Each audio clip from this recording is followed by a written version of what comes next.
بسم اللہ الرحمن الرحیم الحمد للہ والصلاة علی اہلہا اعوذ باللہ من الشیطان الرجیم بسم اللہ الرحمن الرحیم ان اللہ یحب المتقین۔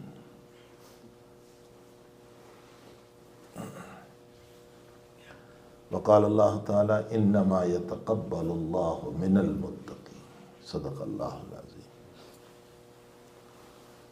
واجب التکریم حضرات علماء کرام، بزرگوں، بھائیوں، دوستوں، عزیزوں، قبولیت اللہ تعالیٰ اس آیت میں فرماتے ہیں کہ میں متقیوں کے عمل کو قبول کرتا ہوں۔ قبولیت کا معنی ہوتا ہے کسی چیز کو لے لینا۔ میں نے آپ کو کوئی چیز ہدیہ پیش کی، آپ نے کہتے ہیں میں نے قبول کر لیا، یعنی میں نے اس کو لے لیا۔ نکاح پڑھاتے ہیں مولانا تو کہتے ہیں کیا آپ نے قبول کیا؟ تو دلہا کہتے ہیں جی میں نے قبول کیا، مطلب میں نے لے لیا۔ تو قبولیت کا معنی ہوتا ہے کسی چیز کو لے لینا۔ اللہ تعالیٰ فرماتے ہیں انما یتقبل اللہ من المتقین، اللہ تعالیٰ متقین کے اعمال کو قبول کرتا ہے، یعنی اللہ اس کے عمل کو لے لیتا ہے۔ راغب اصفہانی نے لکھا ہے، جو امام اللغہ کہے جاتے ہیں، وہ یہ فرماتے ہیں کہ قبول کے دو معنی ہیں۔ ایک قبول کا معنی ہوتا ہے اس عمل کو لے لینا، اور ایک معنی ہوتا ہے اس عمل پر کچھ دینا بھی۔ دو معنی ہے، ایک تو یہ ہے کہ آپ کے عمل کو میں نے لے لیا، اور ایک یہ ہے کہ میں اس کے بدلے میں آپ کو کچھ دوں بھی۔ حدیث شریف میں دونوں معنی ملتے ہیں۔ فرمایا بغیر وضو کے نماز پڑھو گے لا یقبل اللہ، سیرے سے اللہ قبول ہی نہیں کرے گا، یعنی کچھ بھی نہیں، اس پر نماز ہی نہیں ہوئی۔ اور ایک حدیث میں فرمایا کہ من عطا جو ہے نجومی اور جیوتش کے پاس جو جاتا ہے اس کی نماز قبول نہیں ہوتی۔ حضور پاک صلی اللہ علیہ وسلم نے فرمایا من عطا عراف لم یقبل، اس کی نماز قبول نہیں ہوتی۔ اس کا یہ مطلب نہیں ہے کہ اس کی نماز ادا نہیں ہوئی، فریضہ ادا ہو گیا لیکن ثواب نہیں ملتا، اللہ کی طرف سے کچھ دیا نہیں جاتا ہے اس پر۔ تو بہرحال اللہ متقیوں کے عمل کو قبول کرتا ہے۔ ہمارے اکابر میں شاہ عطا اللہ اسکندری رحمۃ اللہ علیہ بہت بڑے آدمی گزرے ہیں، بہت بڑے۔ مجھے اس وقت کچھ باتیں آپ کے کان میں ڈالنا ہے۔ شاہ عطا اللہ اسکندری رحمۃ اللہ علیہ فرماتے ہیں ربما فتح اللہ تبارک و تعالی باب الطاعہ ولم یفتح اللہ باب القبول۔ اللہ تعالیٰ کبھی عبادت کا دروازہ تو کھولتا ہے بندے پر، لیکن قبولیت کا دروازہ نہیں کھولتا۔ بہت دردیں کی بات ہے۔ طاعت کا دروازہ کھولتا ہے، لیکن اس بندے کی کسی کمی کی وجہ سے، اندر کی کمی کی وجہ سے اللہ قبولیت کا دروازہ نہیں کھولتا۔ اور اس پر حضرت نے مثال دی دو۔ ایک مثال تو یہ دی کہ شیطان پر عبادت کا دروازہ ایسا کھولا کہ کوئی جگہ نہیں چھوڑی جہاں سجدہ نہ کیا ہو، نہ زمین میں نہ آسمان میں، کوئی جگہ نہیں چھوڑی۔ کوئی کہتا ہے 8,000 سال اس نے عبادت کی، کوئی کہتا ہے 4,000 سال اس نے عبادت کی۔ بہرحال ایک لمبی مدت اس نے عبادت کی، لیکن قبولیت کا دروازہ نہیں کھولا، وہ مردود ہو گیا، نکال دیا اللہ نے۔ اور ایک دوسری دلیل دی کہ بخاری شریف میں خیبر کے باب میں روایت ملتی ہے کہ ایک آدمی بڑی بہادری سے لڑ رہا تھا مسلمانوں کی طرف سے، لا شاذہ ولا فاذہ، اکیلا ملتا اس کو بھی مارتا، جماعت ملتی اس کو بھی مارتا۔ صحابہ نے فرمایا جنتی ہے، حضور نے فرمایا جہنمی ہے۔ صلی اللہ علیہ وسلم۔ صحابہ نے فرمایا جنتی ہے، بڑی بہادری سے لڑ رہا ہے۔ حضرت نے فرمایا جہنمی۔ ایک صحابی کہتے ہیں کہ میں اس کے پیچھے پیچھے چلا کہ آخر نبی علیہ السلام نے جہنمی کیوں کہا اس کو؟ اذا وقف وقفت و اذا مشى مشیت، وہ چلتا میں چلتا، وہ ٹھہرتا میں ٹھہرتا۔ اخیر میں ایک جگہ دشمن کی طرف سے اس کو کچھ لگا، وہ برداشت نہیں کر سکا، اس نے اپنی تلوار کو یوں سیدھی رکھی اور اپنا وزن دے کر اس کے اوپر خودکشی کر لی، سوسائڈ کر لیا۔ وہ جو پیچھے پیچھے دیکھنے گئے تھے وہ آئے اور فرمایا اشہد انک رسول اللہ، میں گواہی دیتا ہوں کہ آپ اللہ کے رسول ہیں۔ فرمایا کیا ہوا؟ فرمایا جس کو آپ نے جہنمی کہا تھا آخری وقت میں ایسا ہی عمل کر کے گیا۔ حضرت نے فرمایا بلال آؤ ایک اعلان کرو میری طرف سے۔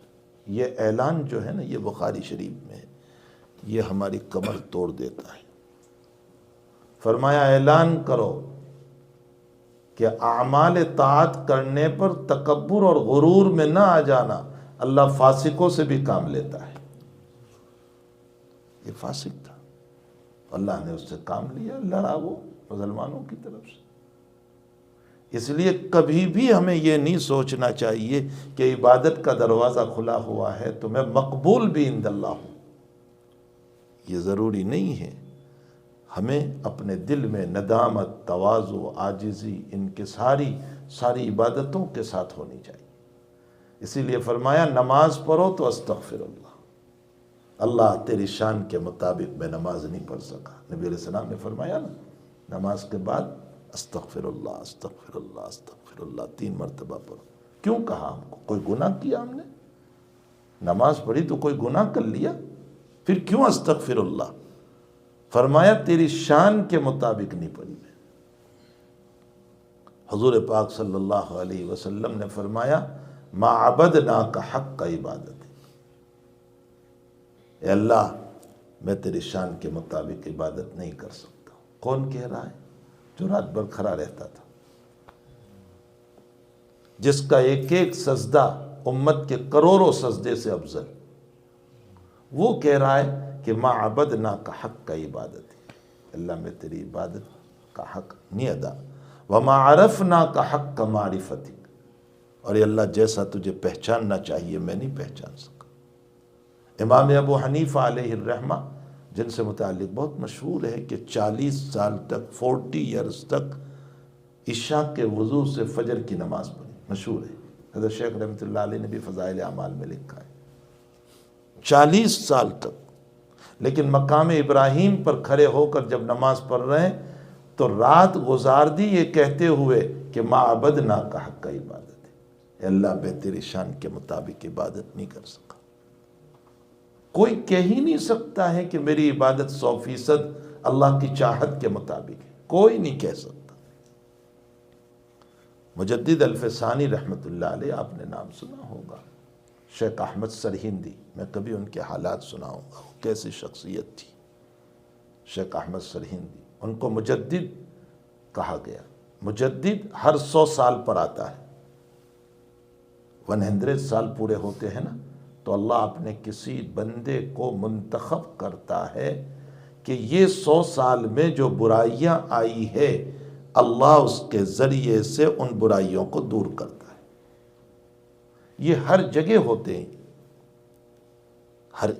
ہر جگہ ہوتے ہیں، اور وہ جہاں جہاں اللہ کی طرف سے تکوینی امور ہوتے ہیں، اللہ کے تکوینی امور ہیں۔ خضر علیہ السلام کا نام سنا نا آپ نے، کشتی میں سوراخ کر دیا اور موسیٰ علیہ السلام سوال کر رہے ہیں کہ انہوں نے مفت میں بٹھایا اور آپ نے یہاں ان کا نقصان کر دیا۔ تو حضرت خضر نے فرمایا میں نے تو پہلے ہی کہا تھا کہ آپ صبر نہیں کر سکو گے۔ ایک خوبصورت بچہ ملا، کھیل رہا تھا اچھا خاصا، اور اس کو قتل کر دیا خضر علیہ السلام نے۔ موسیٰ علیہ السلام کو اور غصہ آ گیا، فرمایا بے قصور بچے کو آپ نے مار دیا، کوئی پروف نہیں، کوئی دلیل نہیں، ویسے ہی آپ نے اس کو مار دیا۔ اب ذرا خضر نے تاکید کی، الم اقل لک، پہلے لک نہیں لائے تھے، الم اقل، اب لک لائے، ہم نے کہا تھا نا صبر نہیں ہوگا تم سے۔ اور پھر تیسرا، جس بستی والے نے کھانا نہیں کھلایا، جس تعاون والوں نے احترام نہیں کیا، کھانا نہیں کیا، وہاں دیوار گر رہی تھی تو حضرت خضر نے یوں اشارہ کیا اور دیوار سیدھی ہو گئی۔ تو موسیٰ کہنے لگے کہ انہوں نے کھانا نہیں کھلایا، آپ نے مفت میں کام کر دیا، پیسے لے لیتے ان سے۔ فرمایا ھذا فراق بینی و بینک، بس مسئلہ ختم، اب ہمارے ساتھ نہیں رہ سکتے۔ اس لیے کہ یہ تکوینی امور تھے، ادھر اللہ سے حکم آ رہا تھا، ادھر کرتے جا رہے تھے، اور موسیٰ علم تشریع کے مالک تھے، اور شریعت میں ہر کام پر دلیل چاہیے۔ صاحب ہدایہ مسئلہ پیش کرتے ہیں، دلیل ہے ساتھ میں، ایک عقلی ایک نقلی، تو علم تشریع میں دلیل چاہیے۔ موسیٰ اسی لیے سوال کر رہے تھے کہ دلیل کیا ہے اس پر، اور خضر کے پاس علم تکوین تھا، اور اس علم تکوین کے اعتبار سے کرتے جا رہے تھے۔ اور پھر جب تینوں کی وجہ سنائی، فرمایا وہ کشتی کو سوراخ اس لیے کیا تھا کہ وہ جس جگہ جا رہی تھی وہاں کا بادشاہ ظالم، اور وہ نئی کشتی کو لے لیتا ہے ظلمن، اور یہ غریب تھے، فقانت لمساکین، مسکینوں کی تھی، یہ تو بیچارے اسی پر ان کی زندگی گزر رہی تھی، اب وہ لے لیتا تو کیا ہوتا ان کا، اس لیے میں نے کشتی بچانے کے لیے سوراخ کر دیا، لیکن سوراخ ایسی جگہ کیا کہ پانی اندر نہ آئے۔ اور جو بچہ مار دیا، حکم رب یہ تھا کہ یہ بچہ بڑا ہو کر ان کے ماں باپ بڑے نیک دیندار ایمان والے، اور یہ بچہ اپنے ماں باپ کو جبر کرتا کفر کرنے پر، اور ماں باپ محبت میں کفر کر لیتے، اور میں ان کے ماں باپ کو بچانا چاہتا ہوں، اس لیے مجھے حکم دیا اللہ تعالیٰ نے کہ اس کو مار دے، ختم کر۔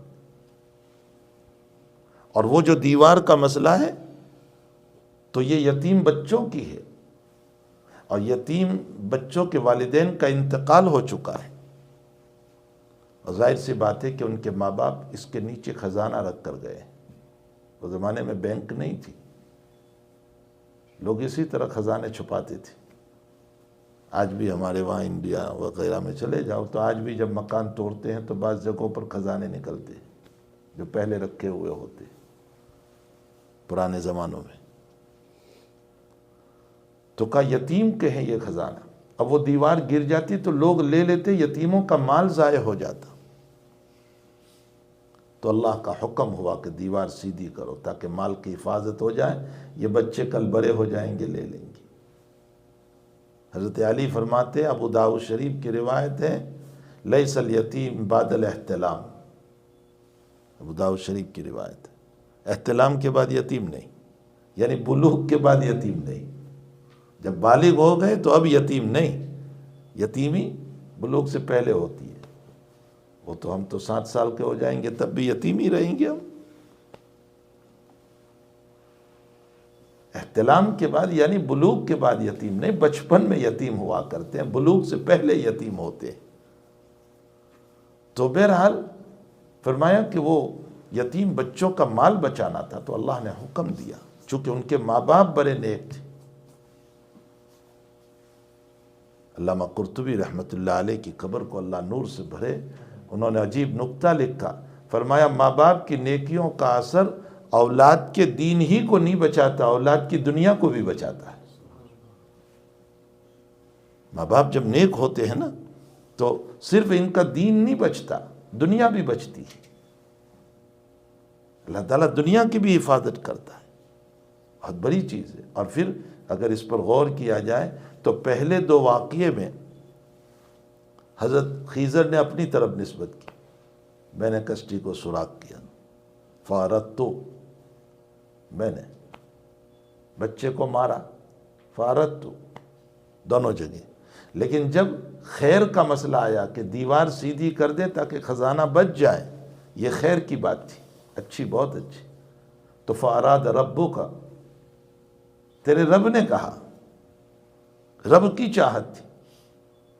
مفسرین فرماتے ہیں کہ شر کی نسبت اپنی طرف کرو، خیر کی نسبت اللہ کی طرف کرو، جب اچھا ہو نا کوئی تو کہو اللہ نے کروایا، اور جب برا ہو جائے یہ میری وجہ سے ہو گیا، یہ کہو۔ لیکن ہمارا مزاج الٹا ہے، جب خیر ہوتا ہے میں نے کیا، میرا ہے، میں نے کیا، اور جب کوئی برا ہو جاتا ہے مقدر تھا، مقدر تھا۔ برائی کی نسبت تقدیر کی طرف اور خیر کی نسبت اپنی طرف، میں نے کیا۔ تو بہرحال خیر، خضر السلام کے پاس علم تکوین تھا۔ اسی طرح کے اللہ تعالیٰ اس امت کے اندر، اب کوئی نبی تو ہے نہیں، تو اللہ تعالیٰ کچھ نیک بندے ہر دور میں رکھتا ہے، جن کو ابدال کہا جاتا ہے، جن کو غوث کہا جاتا ہے، جن کو مجدد کہا جاتا ہے، یہ سب حدیثوں میں ہے۔ یہ اس امت کے وہ لوگ ہیں کہ جن کی نیکیوں پر یہ کائنات چل رہی ہے، کسی کی سمجھ میں آئے یا نہ آئے،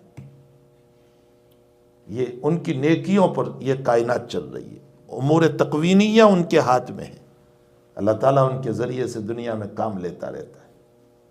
اور آخری جو مجدد پیدا ہوگا، زندہ ہوگا، آئے گا، پیدا تو کیا آئے گا، وہ حضرت عیسیٰ علیہ السلام، ان سے پہلے مہدی علیہ السلام، اور آخری جو مجدد آئے گا وہ عیسیٰ علیہ السلام۔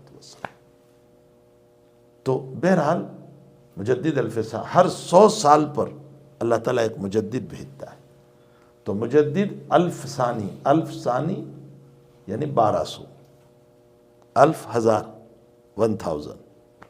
ثانی 200، یعنی 1200 سال کے ختم ہونے پر اللہ نے ان کو مجدد بنا کر بھیجا تھا، اس لیے ان کو کہا گیا مجدد الف ثانی۔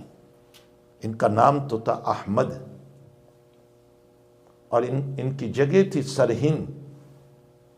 ویسے آج بھی ان سے متعلق مشہور ہے، لیکن یہ بات صحیح نہیں ہے۔ ویسے مشہور ہے کہ لوگ ان کی قبر پر بیٹھ کر کے اگر ایک مرتبہ میں پورا قرآن پورا کر لیں تو زندگی بھر قرآن محفوظ ہو جاتا ہے، یہ مشہور ہے، لیکن صحیح نہیں ہے۔ بہرحال لوگ وہاں جاتے ہیں، پڑھتے ہیں، چلو اس بہانے ایصال ثواب تو ہو جاتا ہے حضرت کو، اس بہانے ایصال ثواب تو حضرت کو ہو جاتا ہے۔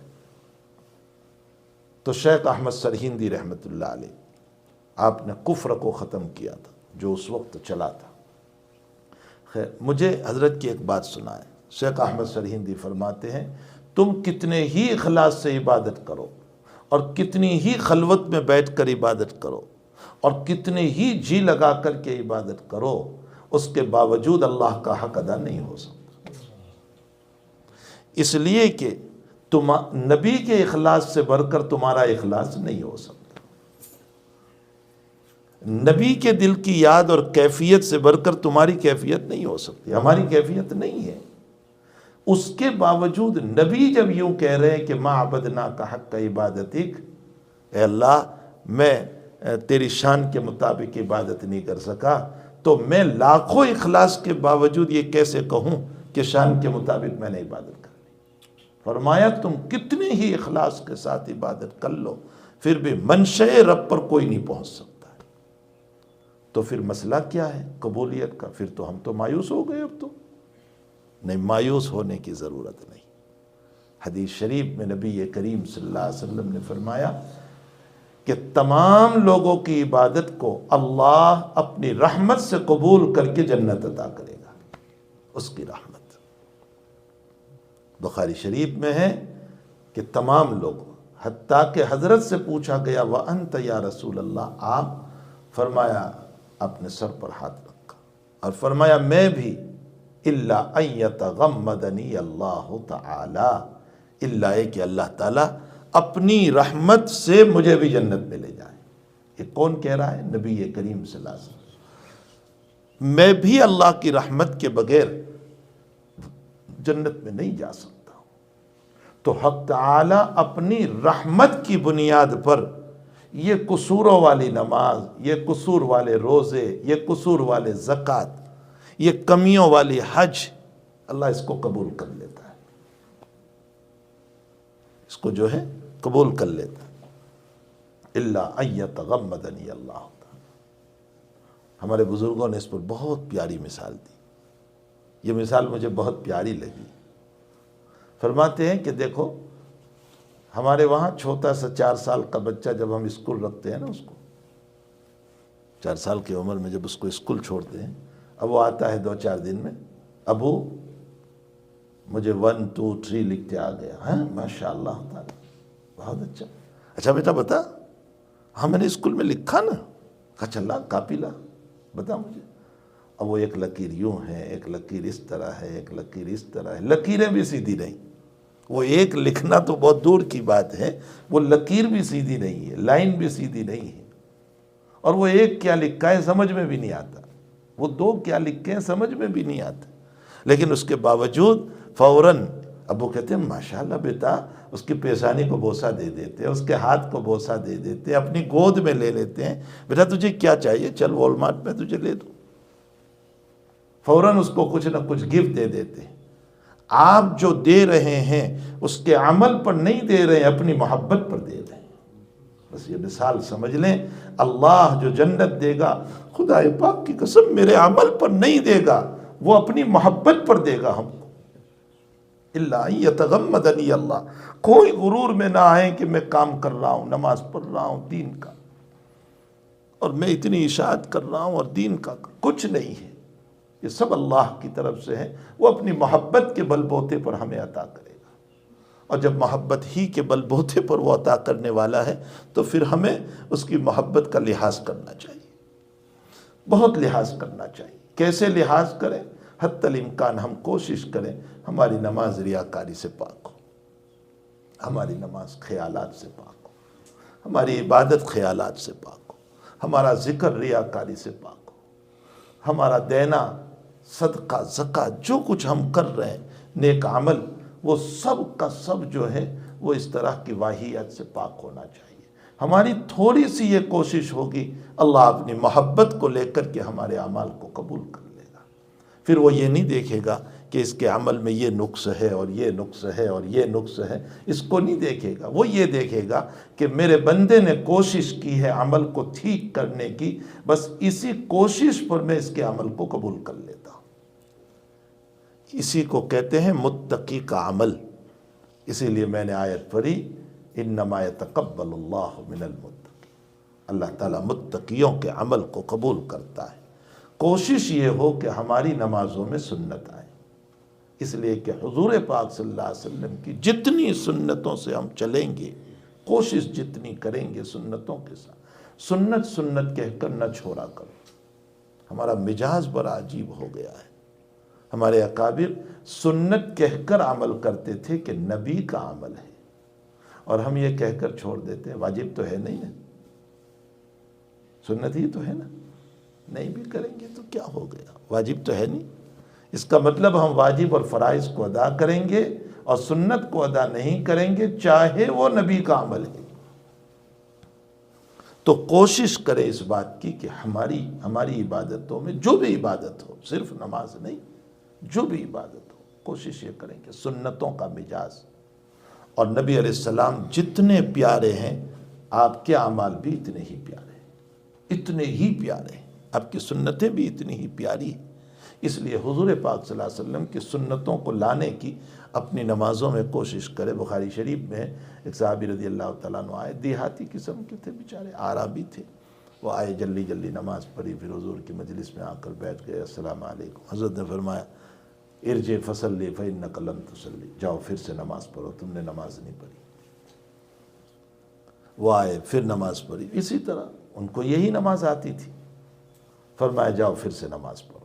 3 مرتبہ ان کو واپس کیا، تو چوتھی مرتبہ وہ کہنے لگے یا رسول اللہ اس سے اچھی نماز مجھے نہیں آتی، یہی میں جانتا ہوں۔ تو حضرت نے ان کو بٹھایا اور پریکٹیکلی طور پر وضو بتایا اور پریکٹیکلی طور پر نماز بتائی، اور فرمایا اس طرح نماز پڑھو۔ ایک صحابی رضی اللہ تعالیٰ عنہ کے باب میں شروع میں نماز میں باتیں کرنے کی اجازت تھی، باتیں کرتے تھے صحابہ، پوچھتے تھے کون سی رکعت، کتنی رکعت۔ اب ایک صحابی مسجد میں تشریف لائے اور اللہ کی طرف سے حکم اتر چکا تھا کہ بھئی باتیں نہیں کر سکتے، ان کو پتہ نہیں تھا۔ تو ایک صحابی کو چھینک آ گئی، تو انہوں نے کہہ دیا یرحمک اللہ، ان کو پتہ نہیں تھا کہ اب یرحمک اللہ جواب ہے، یہ کلام ہے، جواب ہے، اور یہ نہیں کر سکتے۔ جو بھی خطاب ہوگا نا وہ نماز میں نہیں ہو سکتا ہے، اسی لیے کوئی آیا اور ہم نماز میں السلام علیکم کہیں، نماز فاسد ہو جاتی ہے، اس لیے کہ ہم نے خطاب کر لیا۔ اور یرحمک اللہ کہا تو میں نے آپ کو جواب دے دیا، نماز فاسد ہو جاتی ہے۔ تو یرحمک اللہ کہا تو دوسرے صحابہ نے جو ہے ان کو تھوڑا سا یوں بڑی آنکھوں سے دیکھا، تو وہ ان کو کہنے لگے، جو ان کو دیکھنے لگے، ان سے ثقیلت کو، تیری ماں تجھ کو روئے، میں دعا دے رہا ہوں اور تو مجھے اس طرح دیکھ رہا ہے۔ تو انہوں نے پھر یوں ران پر ہاتھ مارا، یعنی چپ ہو جا۔ خیر وہ خاموش ہو گئے۔ نماز کے بعد حضرت نے فرمایا من کلم، کس نے بات کی تھی؟ کھڑے ہوئے، یا رسول اللہ میں نے۔ فرمایا کیا ہو؟ صحابی فرماتے ہیں میں نے ایسا استاذ نہیں دیکھا، زندگی میں ایسے شفقت والا نبی نہیں دیکھا، لا ضربنی ولا شتمنی، مجھ کو مارا بھی نہیں، مجھ کو برا بھلا بھی نہیں کہا، محبت سے مجھ کو دین سمجھایا۔ تو میں یہ کہتا ہوں کہ ہماری نمازوں میں سنت ہو، کوشش کریں کہ سنت کے مطابق ہم اپنے سارے کاموں کو کرنے والے بنیں، اور دوسرا عمل تھوڑا کریں، مواظبت ہو، ہمیشگی ہو۔ یہ نہیں کہ کوک کی بوتل کی طرح 2 دن تو تہجد کے لیے اٹھے پھر ایسے سوئے کہ فجر بھی غائب۔ عمل تھوڑا ہو لیکن ہمیشہ ہو۔ مثلا تہجد پڑھ رہے ہیں تو اب میں نہیں کہتا ہوں کہ 8 رکعت پڑھیں، لمبی لمبی قرات کریں۔ اگر 6:20 کے اوپر صبح صادق ہو رہی ہے تو آپ 5:30 بجے اٹھیں، اور میں سمجھتا ہوں کہ اگر 10 بجے انسان سو جائیں، 11 بجے سو جائیں تو انشاءاللہ 5:30 پر نیند پوری ہو جاتی ہے۔ اطباء کے کہنے پر بھی پوری ہو جاتی ہے۔ ڈاکٹر کہتے ہیں 7 گھنٹے کی نیند کافی ہے، نیند پوری ہو جاتی ہے۔ لیکن چاہے 4 رکعت پڑھیں لیکن ہمیشہ کی مداومت، خیر العمل ما قل ودیم علیہ، بہترین عمل وہ ہیں جو تھوڑا ہو لیکن ہمیشہ ہو۔ ذکر کریں پابندی کے ساتھ روزانہ، صرف جمعرات نہیں، روزانہ اپنے گھر پر بھی ذکر کریں، تسبیح رکھیں اپنے پاس اور اللہ کا ذکر کریں، تسبیحات کا وقت مقرر کریں، تسبیحات پڑھیں۔ تو اعمال پر مداومت ہونی چاہیے، مداومت والا عمل اللہ کو پسند ہے، اور کوشش کریں کہ دنیا کو دکھانے کے بجائے اللہ راضی ہو جائے۔ بس یہ 3 باتیں، مخلوق راضی ہو اس کے بجائے حق تعالیٰ جل شانہ ہوا اما نوالہ، ورنہ اس کی پکڑ بھی پھر بڑی خطرناک ہے۔ میں قرآن کا ایک واقعہ اشارتاً بیان کروں۔ آپ نے نام سنا ہوگا، بنی اسرائیل میں ایک بلعم نام کا انسان تھا۔ بلعم بڑا اللہ والا تھا۔ ان سے متعلق مفسرین نے لکھا ہے کہ 300 سال عبادت میں گزارے تھے۔ 300 سال، ہماری آپ کی عمر 70-80 تک جاتی ہے۔ 300 سال عبادت میں گزارے تھے، اور فرمایا کوئی دن نہیں کہ روزہ نہ رکھا، اور راتوں میں عبادت۔ لیکن حرص دنیا کی وجہ سے اور ریاکاری کی دنیا کی وجہ سے اور حرص کی وجہ سے حق تعالیٰ کا وہ عذاب اس پر نازل ہوا۔ سنو کیا عذاب ہے؟ فرمایا کمثل الکلب ان تحمل علیہ یلحث او تترکہ یلحث ذالک مثل القوم الذین کذبوا بآیاتنا۔ اللہ تعالیٰ نے اس کی زبان کو دوگ اور کتے کی طرح زبان یہاں سینے پر لٹکا دی۔ اس کی وجہ کیا ہوئی؟ وَاتْلُ عَلَيْهِمْ نَبَأَ الَّذِي آتَيْنَاهُ آيَاتِنَا فَانْسَلَخَ مِنْهَا فَأَتْبَعَهُ الشَّيْطَانُ، شیطان کی اتباع کی اس نے، فَكَانَ مِنَ الْغَاوِينَ، گمراہوں میں سے ہو گیا۔ وَلَوْ شِئْنَا لَرَفَعْنَاهُ، اگر وہ کوشش کرتا ہماری عبادت کی طرف ہم اس کو اور اونچا مقام دیتے، لیکن اس نے کوشش نہیں کی۔ وَلَوْ شِئْنَا لَرَفَعْنَاهُ بِهَا وَلَكِنَّهُ أَخْلَدَ إِلَى الْأَرْضِ، وہ تو نیچے کی طرف گیا، ذلتیوں کی طرف، وَاتَّبَعَ هَوَاهُ، اور خواہشات کی اتباع کی، تو ہم نے اس کو دوگ کی طرح بنا دیا، اس کی زبان کو لٹکا دی اس کے سینے پر، اور پھر نبی علیہ السلام کو کہا فَقْصُصِ الْقَصَصَ، میرے محبوب آپ اس واقعے کو اپنی امت کو سنائیے، لَعَلَّهُمْ يَتَفَكَّرُونَ، تاکہ عبرت لیں۔ ہمیں سنایا جا رہا ہے۔ تو میرے بھائیوں، مقبول عمل تب ہوتا ہے جب کہ ہم اپنی عبادت کے اندر سنت رسول، ریاکاری سے بچنا، مداومت اور رجوع اللہ کوشش کرے، پھر جو کمی ہوگی اللہ پوری کر دے گا، اپنی محبت کی بنیاد پر اسے قبول کر لے گا، اور اپنی رحمت کی بنیاد پر اللہ تعالیٰ ہم تمام کو جنت عطا کرے گا۔ اور اگر کسی کے دماغ میں یہ ہو کہ میرے عمل کی وجہ سے تو عمل فانی ہے، جنت باقی ہے، فانی کے بدلے میں باقی کیسے ملے گی؟ سمجھ میں بھی آ رہا ہے، عمل تو فانی ہے، جنت باقی ہے، تو فانی کے بدلے میں باقی کیسے مل جائے؟ اور پھر ہم نے 70 سال عبادت کی، اس میں 15 سال تو بلوغ کے نکال دو، تو ہم نے تو 55 ایئرس عبادت کی، اور اس کے بدلے میں لامحدود جنت کیسے مل جائے؟ اس لیے عمل کے بدلے میں نہیں ہے، رحمت کے بدلے میں ہے۔ اور علامہ ابن جوزی نے لکھا ہے، رحمت رب لامحدود ہے تو اس کے بدلے میں جنت بھی لامحدود ہے۔ اتنا پیارا جملہ لکھا، اس کی رحمت لامحدود ہے تو بندوں کو جنت بھی لامحدود عطا کرے گا۔ اللہ مجھے اور آپ کو اپنے فضل سے، اپنے کرم سے، اپنی رحمت سے، اپنی محبت سے اللہ ہماری عبادتوں کو قبول فرما لے، اور اللہ جل شانہ ہم سب کو جنت الفردوس عطا فرمائے۔ سبحان اللہ و بحمدہ، سبحانک اللہم و بحمدک، اشہد ان لا الہ الا انت، نستغفرک و نتوب الیک۔ لا الہ